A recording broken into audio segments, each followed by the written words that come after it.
지난주 침례식 때 조금 수민자매가 발가락을 좀 다쳤는데 아직까지 덜 나은 것 같습니다. 작은 그런 상처지만 일주일 넘게 또 2주 지난 뒤에야 실밥을 푼다고 합니다. 그래서 제가 그랬어요. 예수님은 우리를 위해서 온몸을 다 찢기시고 죽으셨는데 침례식 때 그 발가락 조금 상처난 것 이걸로 인해서 또 주님을 더 깊이 생각하면 좋겠다. 결코 잊지 못할 그러한 날이네 하고 이야기를 했습니다.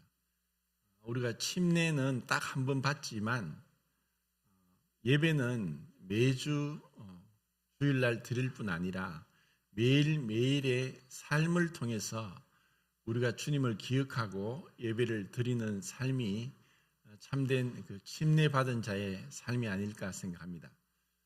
오늘 요한복음 95번째 시간입니다.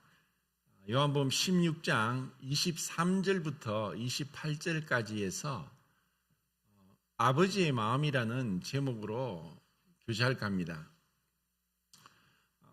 계속 23절, 24절에서 기도에 대해서 교제를 지금 앞에 두 번이나 했었는데 사실 제가 처음 예수 믿고 나서 기도가 얼마나 중요하고 또 삶의 거의 모든 전반에 걸쳐서 쉬지 말고 기도하라는 그 말씀의 의미를 잘 몰랐습니다.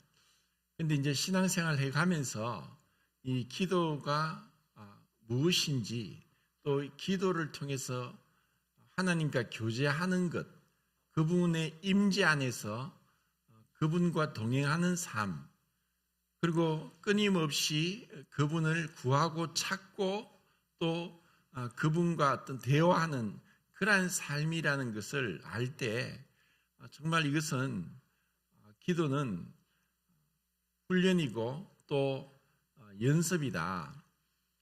그리고 이러한 연습을 할 때 그 기도에 개인적인 간구도 있지만 또 전체적으로 성도들을 위해서 여러 성도를 위해서 중보 기도하는 것도 있다.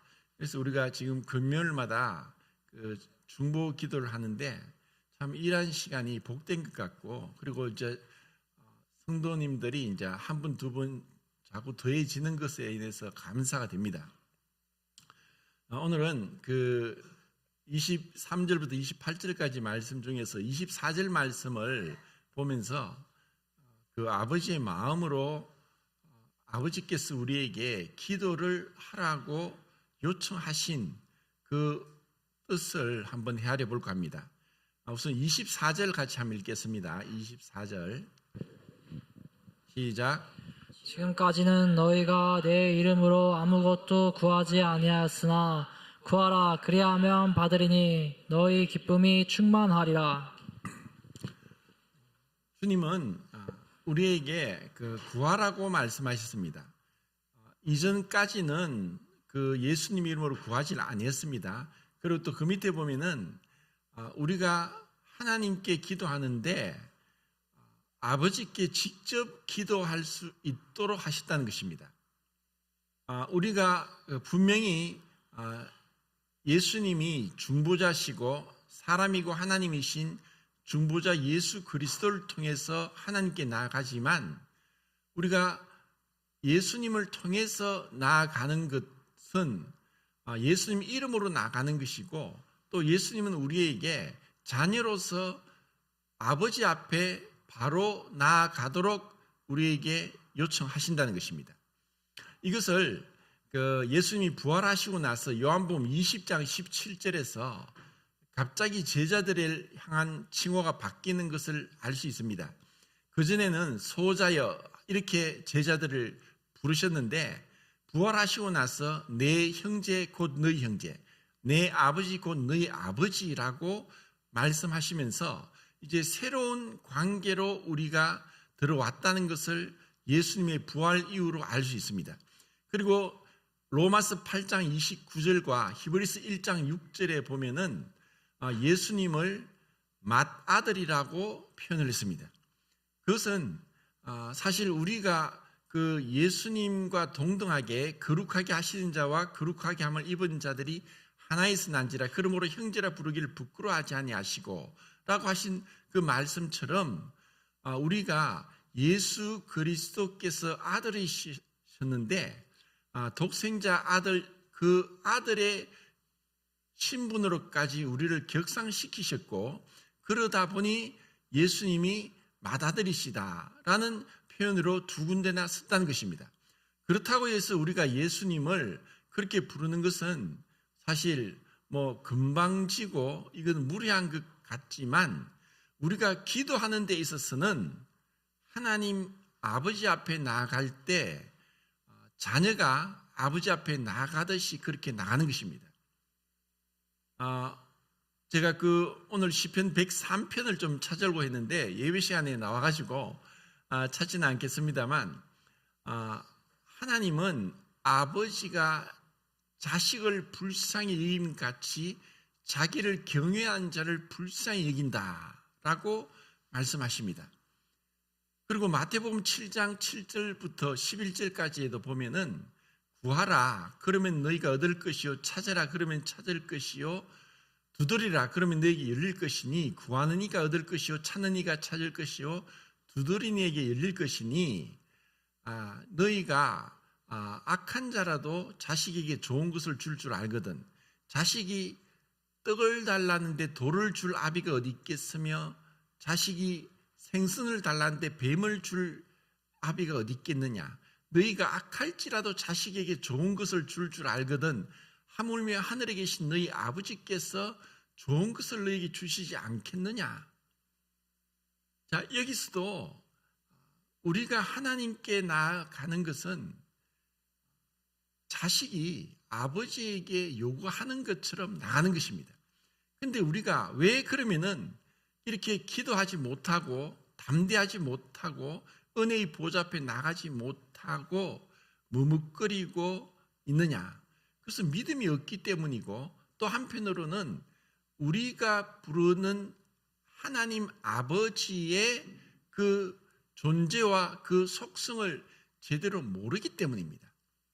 그분이 어떠한 분인가 그것을 안다면은 우리가 이렇게까지 사실 그 앞에 요한복음 14장을 한번 볼까요? 14장 계속 반복해서 찾지만 중요하기 때문에 14장 13절입니다. 시작.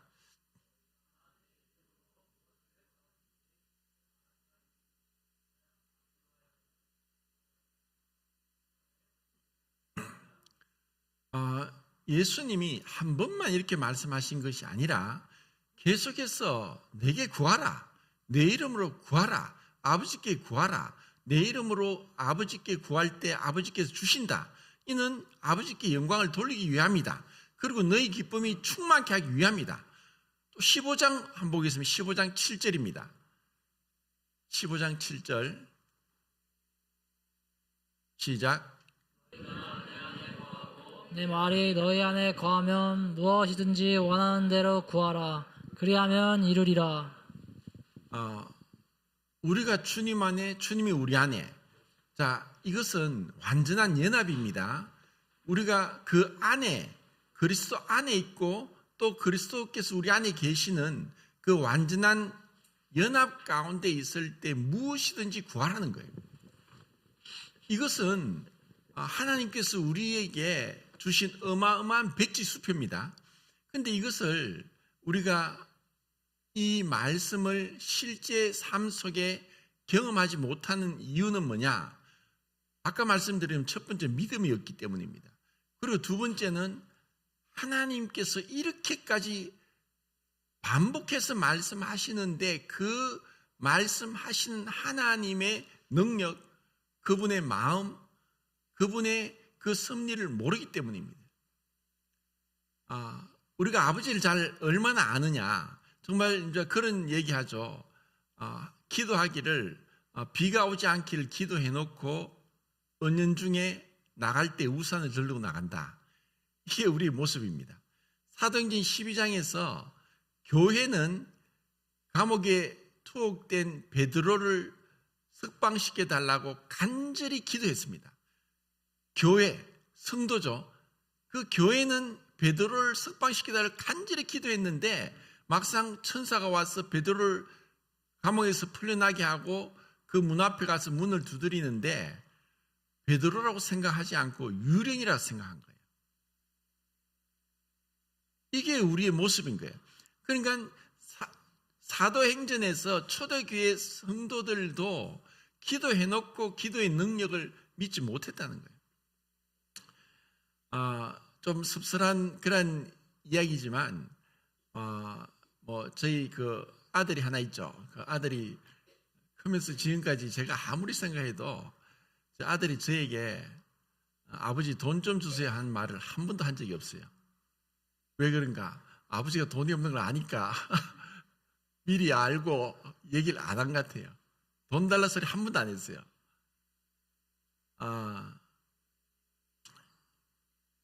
근데 우리가 이 땅에 있으면서 하나님이 어떠한 분인지를 알 때 정말 그분 앞에 어떤 마음으로 나갈까? 정말 그분은 우리 안에 계시고 우리가 그분 안에 계셔서 그러면 무엇이든지 원하는 데 구하라. 자, 이것을 믿습니까? 사실 믿지 못해요. 야고보서 4장 2절 3절에 말씀이 있죠. 너희가 얻지 못하면 구하지 아니하며 구하여도 얻지 못하면 정욕으로 잘못 쓰려 함이라. 이게 답입니다. 우리가 왜 얻지 못하고 하나님이 우리에게 어마어마한 백지수표를 주셨는데도 우리가 궁핍하게 사느냐? 그래서 구하지 않기 때문입니다. 왜 구하지 않느냐? 믿음이 없기 때문입니다. 또 무슨 믿음이 없느냐? 하나님이 어떠한 분인지를 모르기 때문입니다.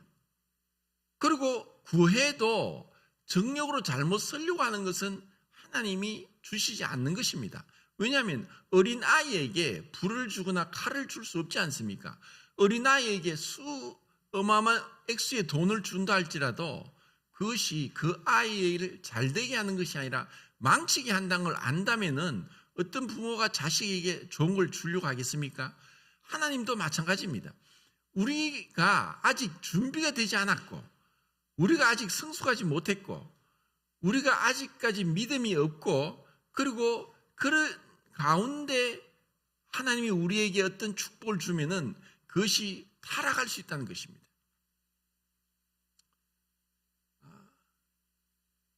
자, 이제 구약 성경에서 두 군데 말씀을 보면서 세 군데네. 세 군데 말씀을 보면서 하나님의 그 마음을 조금 이제 살펴보기를 원하고 제가 정말 좋아하는 말씀이고 또 이것을 교제할 때마다 참 감동이 됩니다. 자, 우선은 열왕기상 3장을 보겠습니다. 열왕기상 3장.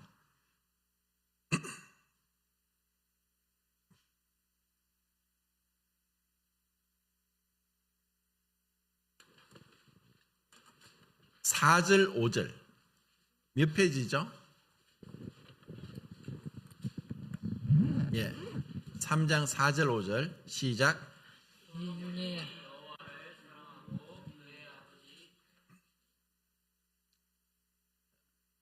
예, 열왕기상 3장 4절 5절 시작. 예, 왕이 제사하러 기브론으로 가니 그의 신당이 큼이라. 솔로몬이 그 제사를 기브론에게 밤에 왕께서 솔로몬의 꿈에 나타나시니라. 하나님이 이르시되 내가 내게 무엇을 줄고 너는 구하라. 그 솔로몬은 누구의 아들이었죠? 바세바의 아들이었어요. 그 처음 난 아들은 죽었죠. 그런데 하나님의 그 용서하심, 또 우리가 생각할 때는 정말 다윗의 그 범죄가 괘씸하다고 생각할지 모르지만 이미 그 아들의 죽음으로 하나님의 또 심판이 지나갔고 또 다윗의 철저한 회개를 통해서 용서를 받았고 그것으로 인해서 솔로몬을 주셨고 그리고 그 솔로몬의 이름은 평화의 왕이란 뜻이죠. 그 다시 하나님과 화평케 되었고 또 이 세상에 화평을 주고자 하는, 다윗은 자기의 손으로는 피를 흘렸지만 이 아들을 통해서는 평화가 오기를 원하는 그런 바람으로 그렇게 솔로몬이라는 이름을 지었습니다.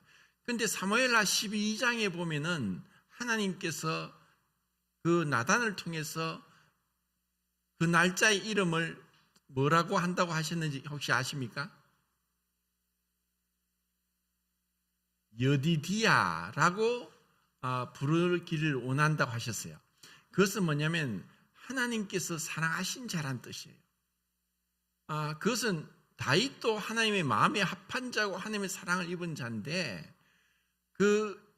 이러한 솔로몬이 일천 번제를 드렸다. 여기서 일천 번제는 1,000마리의 희생 제물로 제사를 드렸다는 의미일 수도 있고 1,000번의 번제를 드렸다는 의미일 수도 있어요. 그래서 정확하게 우리가 어느 거라고도 말할 수 없지만 두 가지 다 해당되는 말씀인데, 근데 우리가 그냥 생각할 때 1,000마리의 희생 제물로 제사를 드렸다는 것이 어떤 의미인가?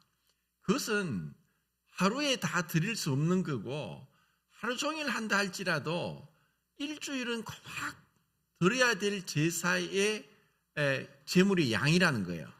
그리고 그 시간도 그렇지만은 그 재산 가치를 따져볼 때 어마어마한 양이란 거예요. 왜 하나님께서 꿈에 나타나셔서 내게 구하라. 네가 무엇을 원하느냐? 네가 원하는 걸 내가 주겠다. 자, 이것이 하나님께서 자기를 사랑하는 자, 그리고 하나님을 경외하는 자, 하나님을 위해 헌신하는 자. 자, 민수기 6장에 가면은 그 나시린의 서원에 대해서 민수기 6장 24절부터 27절까지 보면은 여호와는 내게 복 주시길 원하고 내게 복 주시길 원한다. 자, 하나님의 이 마음이 바로 그건 거예요.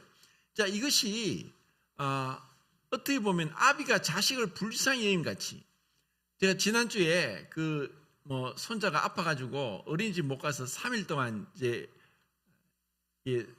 선의를 봤는데, 제가 잘 보이지도 않는데 참 선의를 본다는 게 쉽지는 않고 참 힘들더라고요. 그런데 이 아들과는 다른, 사실 아들도 키웠지만 딸도 키웠지만 그때는 뭔가 모르게 참 바쁘게 지나갔고 그걸 잘 몰랐었는데 이제 손주가 딱 태어나서 이를 향한 마음을 보니까 하나님 아버지께서 우리를 향한 마음을 조금은 알 것 같은 거예요. 내게 구해라. 무엇을 아끼랴? 무엇이 인색하게 하겠느냐? 이 마음을 하나님이 지금 솔로몬에게 말씀하시는 거예요. 내게 구하라는 거예요. 그리고 또 그 앞에 에스더스를 한번 보겠습니다. 에스더스. 이 같은 표현이 세 번에 나오는데 에스더스 5장 3절과 6절, 5장 3절과 6절 페이지 좀 이야기해 주시고, 754페이지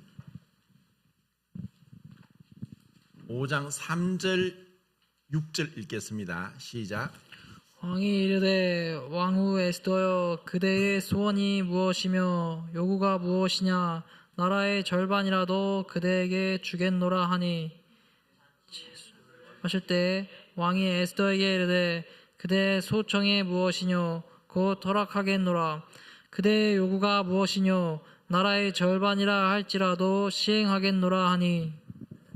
그리고 이제 찾지는 않겠지만 7장 2절에도 똑같은 표현을 또다시 말씀하고 있습니다. 그래서 세 번이나 말씀하고 있는데, 그 당시에 아수에로 왕이 왕비인 에스더에게 네가 무엇을 원하느냐? 네 원하는 거 내가 다 줄 수 있다. 그 메데 바사 나라를 통치하는 그 왕으로서 사실 어마어마한 나라의 그 절반이라도 주겠다. 왜 그런 마음을 이렇게 이야기를 할까요? 왜 그렇게 세 번이나 반복해서 얘기할까요? 그것은 사랑하기 때문입니다. 사랑하기 때문에 이 남편이 아내에게 줄 수 있는 정말 자신의 능력이 이 정도 된다는 것도 나타내기도 하는 것이죠. 그리고 정말 내가 널 사랑한다 라는 표현을 이렇게 하는 거예요. 하나님이 왜 우리에게 내게 구하라 라고 할까요? 우리를 사랑하기 때문입니다. 사랑하기 때문에 우리에게 구하는 것을 주기를 원하는 거예요. 이것이 하나님의 마음이에요. 이런 하나님의 마음을 우리가 알 때 우리는 이 기도가 단순히 우리가 무언가를 구하는 것, 내가 간과한 것을 얻는 것에 지나는 것이 아니라 그분과의 사랑의 교제를 나누는 거예요. 그분이 정말 우리를 사랑하기 때문에 이렇게 구구절절히 이렇게 말씀하시는 거예요. 자, 그 뒤에 또 호세아서를 한번 보겠습니다. 호세아서 11장 8절 9절. 호세아서 11장 8절 9절.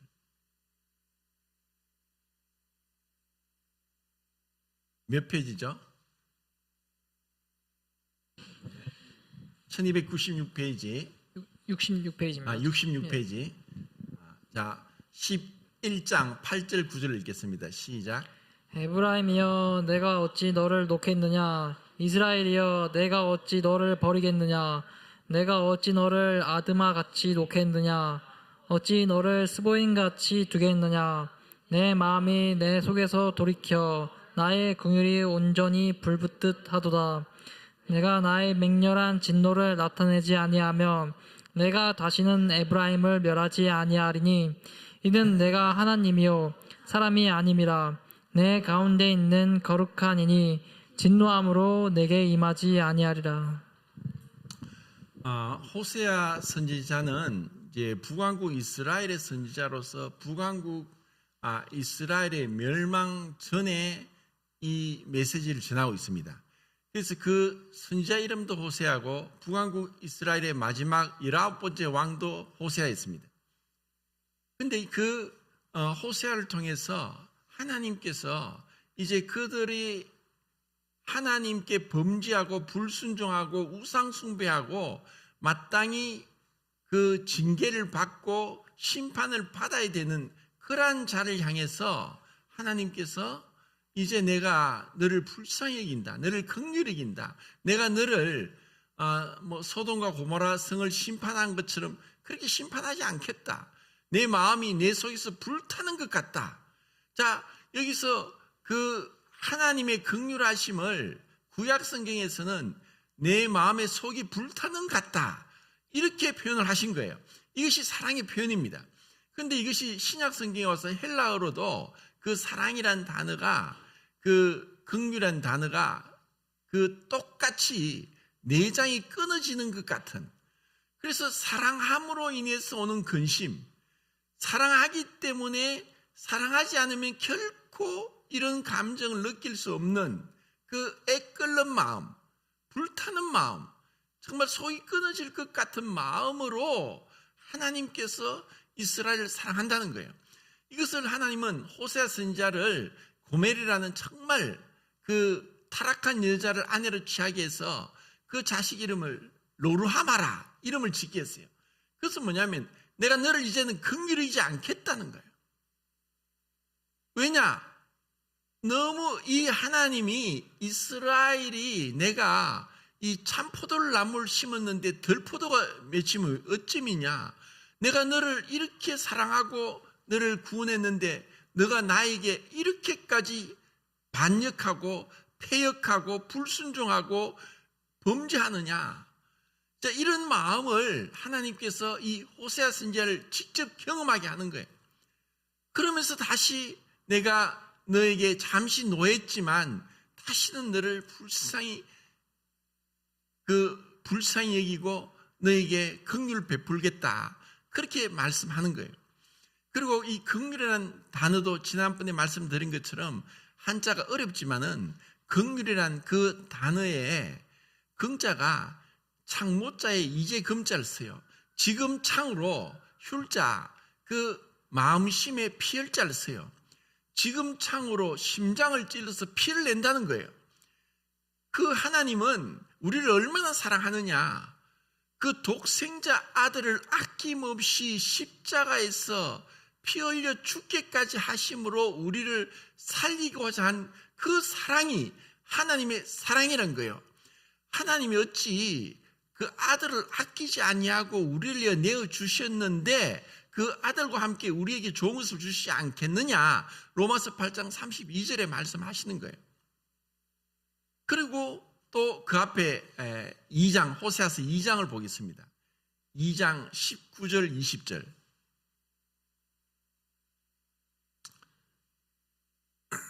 2장 19절 20절입니다. 시작.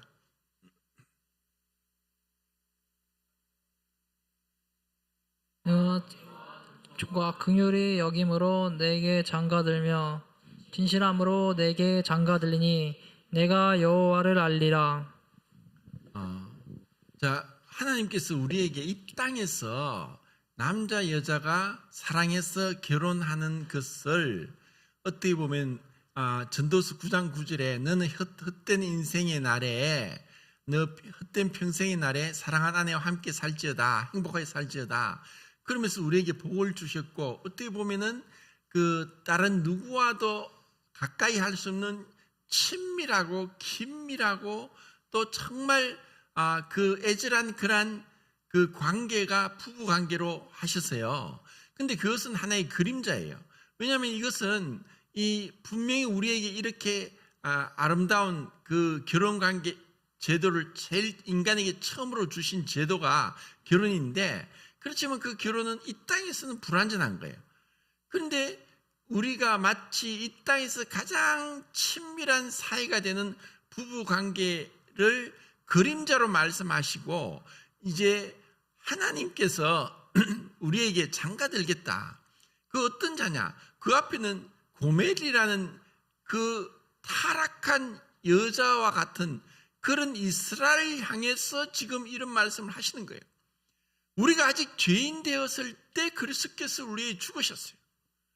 우리는 하나님을 떠났고 반역했고 그 법을 어겼고, 그리고 우리는 더러운 가운데 불의한 가운데 행했어요. 그런데 이런 자를 위해서 주님께서 그 완전하신 분이, 그 부족함이 없는 분이 이렇게까지 표현하시는 거예요. 왜냐? 우리에게 그분의 긍휼이 무엇인지를 보여주기 위한 거예요. 이 말할 수 없는 이 가슴 벅찬, 정말 가슴이 터질 것 같은 그 사랑을 우리에게 부어주시는데 우리가 믿음이 없어요. 우리가 그 하나님 마음을 헤아리지 못해요. 그래서 우리가 그 하나님 앞에 그 친밀하게 나가지 못하는 거예요. 사무엘상 2장에 그 제가 누누이 말씀드리는 이 땅의 법칙이 하늘의 법칙과 똑같은 게 있다. 그것은 뭐냐? 우리가 심는 대로 거두는 거예요. 이것이 주님이 갈라디아서에도 말씀하셨죠. 심는 대로 거두는 거예요. 심지 않은 데서 무언가를 우리가 원한다는 것은 이거는 도둑놈 심보죠. 그리고 이 땅에서도 우리가 사무엘상에서 말씀하셨죠. 나를 존중히 여기는 자를 내가 존중히 여기겠다. 나를 경멸히 여기는 자를 내가 멸시하겠다. 이 땅에서도 똑같은 거예요. 우리가 누군가를 존중하면은 존중 여기를 받아요. 그런데 우리는 교만한 자라요. 우리는 너무나 쉽게 남을 멸시하고 비판하고 판단해요. 내 기준에서 이해하고 용서하고, 정말 부모의 마음으로 만약에 우리가 똑같이 그렇게 생각해야 돼요. 우리보다 내 자식뻘 되는 자들은 내 자녀와 같이 생각하면서 기다려주고 이해하고 사랑하고 품으려고 해야 돼요. 그리고 또 우리 부모 같은 분에게는 내 부모를 대하듯이 존중하고, 그리고 정말 그 어르신들이 연세가 드셔서 여러 가지 행동이 붐뜨고 또 때로는 똑같은 얘기 계속하는 것 같고 또 때로는 고집 부리는 것 같을지라도 내 부모를 향해 사는 것처럼 교회 모친님 부친님에게 그렇게 우리가 마음을 똑같은 마음으로 내 부모에게 하듯 해야 된다는 거예요. 이것이 주님의 원하는 마음인데 우리가 그러지 않고 주님을 향해서도 그런 마음을 가져야만 주님이 우리에게 마치 솔로몬에게 은혜를 주신 것처럼 아하수에로 왕이 에스더에게 은혜를 베푼 것처럼 또 주님이 그 이스라엘을 향해서 호세아 선지자를 통해서 은혜를 베풀길 원하시는 것처럼 우리가 그런 마음을 갖고 주님께 나가는 거예요. 그리고 예수님이 그랬죠. 나를 사랑하면 나의 계명을 지키리라. 우리가 주님을 사랑하면은 주님 계명을 지키는 거예요. 그러면 우리가 주님의 계명을 지켜 나갈 때 주님은 우리를 기뻐하시는 거예요. 그러면 우리가 주님께서 아버지와 내가 그와 함께 하리라. 함께 하기를 원하는 거예요. 왜냐하면 사랑하면 함께 하기를 원하기 때문에 주님은 정말 우리에게 말할 수 없는 그런 애정을 갖고 우리를 불쌍히 여기고 또 우리에게 뭐라도 주고 싶어하고 복 주길 원하고 우리 은혜 베푸길 원하고 우리를 도와주길 원하고 우리를 기쁘게 하길 원하는 거예요. 이것이 바로 하나님 아버지의 마음이라는 거예요. 주님은 그분을 알길 원해요. 안다는 단어가 그 구약 성경 히브리에는 사랑한다는 말하고 똑같은 단어예요. 아다라는 단어가 똑같은 단어예요. 그리고 영생은 요한복음 17장 3절에 유일하신 참 하나님과 그의 보내신 예수 그리스도를 아는 것이다. 아는 것. 그 하나님을 알 때 우리는 그 안에서 참된 행복과 평강과 안식을 얻게 되는 거예요. 그리고 로마서 8장 34절에 예수님께서는 우리를 위해서 자기를 희생하시고 주시기까지 하셨을 뿐 아니라 지금도 우리를 위해서 간구하시는 분이다. 그리고 히브리서 7장 25절에 우리에게 있는 대제사장은 거룩하고 악이 없고 흠이 없고 더러움이 없고 또 우리를 위해서 친히 간구하시는 분이다. 그리고 요한일서 2장 1절에 우리에게 대언자가 있으니 이것은 뭐냐? 우리의 변호자가 있다. 우리에게 가장 완전한 변호자, 우리를 모두 알고 있는 변호자, 또 우리를 위해서 자기의 모든 것을 버리시기까지 한 그 변호자, 그분이 우리를 도와주시겠다는 거예요. 그분이 우리 안에서 또 하나님 보좌 우편에서 우리를 위해서 간구하시겠다는 거예요. 이렇게까지 우리에게 자신의 모든 걸 내어주셨다. 어떻게 보면 이것을 어떤 분은 그렇게 표현했어요. 하나님 아버지의 사랑은 너무나 해픈, 너무나 아끼지 않고 그냥 모든 것을 어처구니 없이 내어주신 너무나 당황스러운 사랑이다. 그렇게 얘기를 한 거예요. 이제 로마서 8장 29절 34절 읽고 마치겠습니다.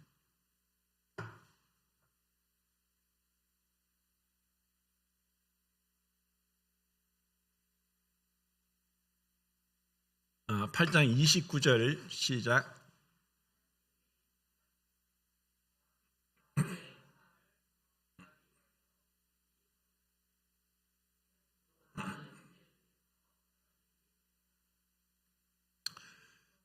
예, 29절 이 말씀과 30절에서 우리는 5가지 황금 열쇠를 보는데 하나님 미리 아신 자를 그 아들의 형상을 본받게 하게, 여기 또 미리 아신다 그랬죠. 아신다는 말씀이 구약 성경에는 사랑한다는 말이에요.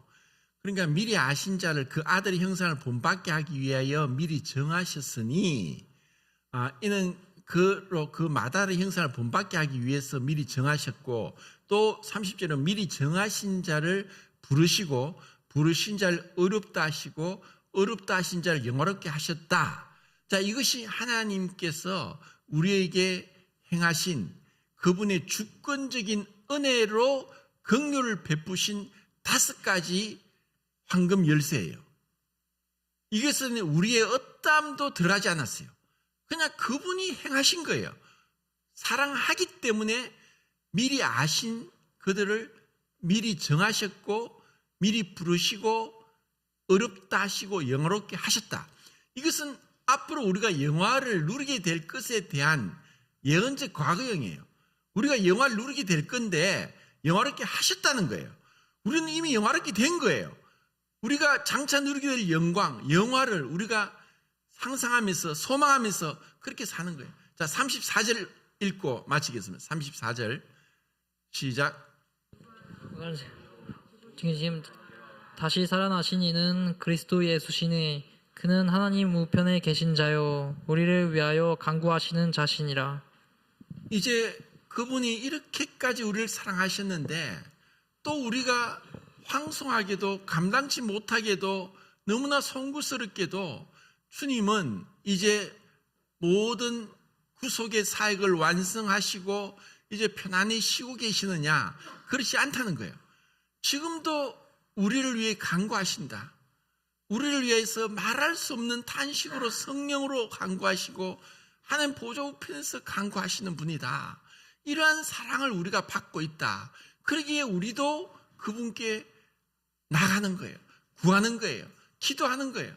그리고 담대하게 요청하는 거예요. 은혜의 보좌 앞에 나가는 거예요. 그래서 우리가 이 땅에서 살 때 그분과의 긴밀한 동행, 그분과의 그 임재 안에서 그리고 그분의 사랑 안에서 기쁨으로 감사함으로 그렇게 아버지 앞에 나아가기를 참으로 바랍니다. 이상입니다.